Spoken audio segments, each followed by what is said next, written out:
Class 12 की chemistry class है जिसमें हम जो है यूपी बोर्ड एग्जाम्स की जो है तैयारी करवा रहे हैं, जिसमें आप यूपी बोर्ड की केमिस्ट्री सब्जेक्ट की तैयारी आप अपना कर सकते हैं। देखिए आपका एग्जाम जो है एकदम नजदीक आ चुका है, जो भी 10-12-15 दिन बचा है इसमें आप अपनी तैयारी बेहतर करिए। आप हमारे साथ भी जुड़ सकते हैं और जुड़ करके जो भी समय बचा है आप हमारे साथ लग करके जो अपनी तैयारी कर सकते हैं। बाकी और भी प्लेलिस्ट में आपको वीडियो मिल जाएंगे जिससे आप पूरे जो है अपनी तैयारी कर सकते हैं।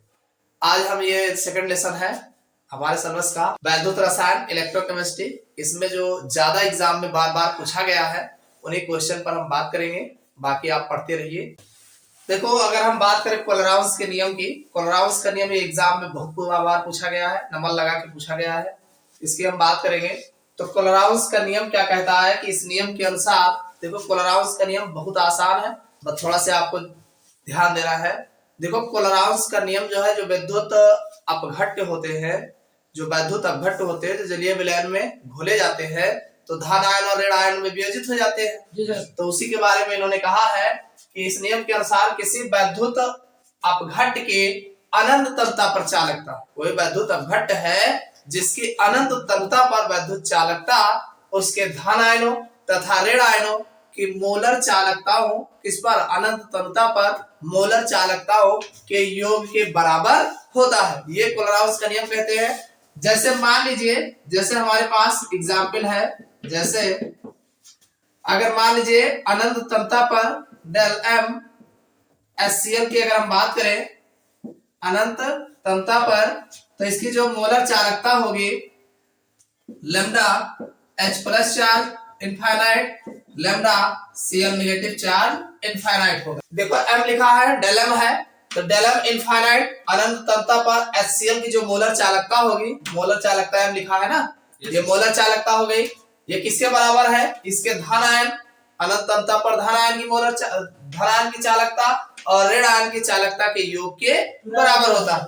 इसी प्रकार जैसे मान लीजिए अगर आप एसिटिक एसिड का लेते हैं, del m infinite CH3COOH, acetic acid के अगर हम देखते हैं तो इसका जो होगा लैम्डा CH3COO नेगेटिव इनफाइनाइट और lambda H plus charge infinite, इन दोनों देखिए अनंत तलता पर किसी वैद्युत अपघट्य के जो मोलर चालकता होती है उसके धन आयन या उसके ऋण आयन तथा धन आयन के योग के बराबर होती है। समझ में आया नहीं?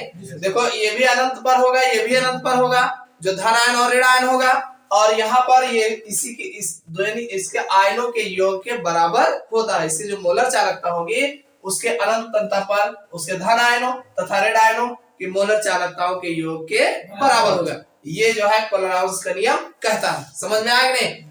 अब एग्जाम में जब भी पूछा जाएगा तो कोलराउस के नियम के साथ साथ इसके दो अनुप्रयोग पूछे जाते हैं। कितने अनुप्रयोग पूछे जाते हैं?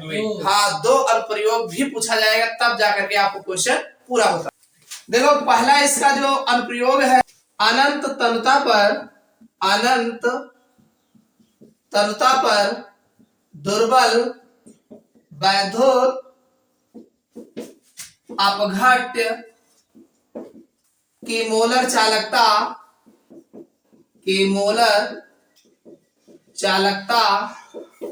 ज्ञात करने में, पहला जो इसका प्रयोग है अनंत तलता पर दुर्बल वैद्युत अपघट्यों की मोलर चालकता ज्ञात करने में, और दूसरा जो इसका प्रयोग है दुर्बल वैद्युत अपघट्य की वियोजन की मात्रा के गणना करने में।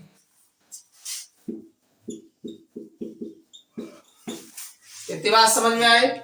भाई पहला प्रयोग है अनंत तलता पर दुर्बल वैद्युत अपघट्य की मोलर चालकताओं की गणना करने में, और दूसरा है दुर्बल वैद्युत अपघट्य की वियोजन की मात्रा अल्फा जो होती है उसको जो है ज्ञात करने में जो है इसका उपयोग किया जाता है। समझ में आया नहीं? तो ये इतना जो है आपके कोलराउस के नियम के अंतर्गत देखे जाते हैं। देखो अगर हम बात करें फैराडे का विद्युत अपघटनी का प्रथम नियम, तो फैराडे का जो प्रथम नियम कहता है, इस नियम के अनुसार वैद्युत अपघटन की प्रक्रिया में, देखो ध्यान सुनिएगा, वैद्युत अपघटन करा रहे हैं ना, वैद्युत अपघट पदार्थ का अपघटन करा रहे हो, तो जो वैद्युत अपघटन की प्रक्रिया होती है, प्रक्रिया में किसी इलेक्ट्रोड पर, अरे वैद्युत अपघटन कराओगे कहाँ कराओगे, कोई ना कोई इलेक्ट्रोड लगाओगे, कोई जलीय विलयन में वैद्युत अपघटन घोल करके उस पर इलेक्ट्रोड लगाओगे। तो वैद्युत अपघटन की प्रक्रिया में किसी इलेक्ट्रोड पर विशेष पर, यानी किसी इलेक्ट्रोड पर या तो क्या होगा, या तो मुक्त होगा, अरे ये कोई पदार्थ जो घोले होंगे या तो उसमें निकलेगा और या तो उसमें लगेगा, दो में से एक ही होगा। तो ये कह रहा विशेष पर मुक्त, इलेक्ट्रोड पर मुक्त अथवा एकत्रित पदार्थ का द्रव्यमान, यानी कितना द्रव्यमान मुक्त हुआ, एकत्रित हुआ उस पर, पदार्थ का द्रव्यमान विलयन में प्रवाहित की गई विद्युत मात्रा के, यानी कितनी मात्रा विलयन में प्रवाहित की गई या कितना आवेश दिया गया के समानुपाती होता है। समझ में आया नहीं?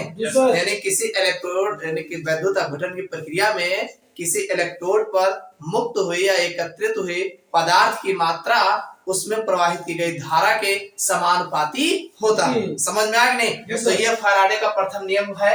अब अगर फैराडे के प्रथम नियम की बात करते हैं तो देखिए इसमें जो W होगा वो प्रोपोर्शनल होगा Q, भाई Q आवेश होगा और W ये एकत्रित होगा। समझ में आया नहीं? अब Q जो आप जानते हैं Q बराबर होता है IT, क्या भाई Q बराबर क्या होता है, IT होता है ना। अब ये Q की मात्रा यहाँ पर, तो अगर हम Q की मात्रा IT इसमें रख दें तो W बराबर, W प्रोपोर्शनल क्या हो जाएगा, W प्रोपोर्शनल हो जाएगा IT, इतना। और सुनिए अब ये प्रोपोर्शनल हटाओगे तो बराबर लाओगे तो कोई नियतांक हम Z लाएंगे तो ZIT हो जाएगा, W बराबर ZIT हो जाएगा, जहां Z जो है, जहां Z बराबर विद्युत रासायनिक तुल्यांक है, Z बराबर विद्युत रासायनिक तुल्यांक है। इतना समझ में आया? भाई W बराबर Q होगा, ये इसके नियम के अनुसार, तो Q बराबर IT होता है।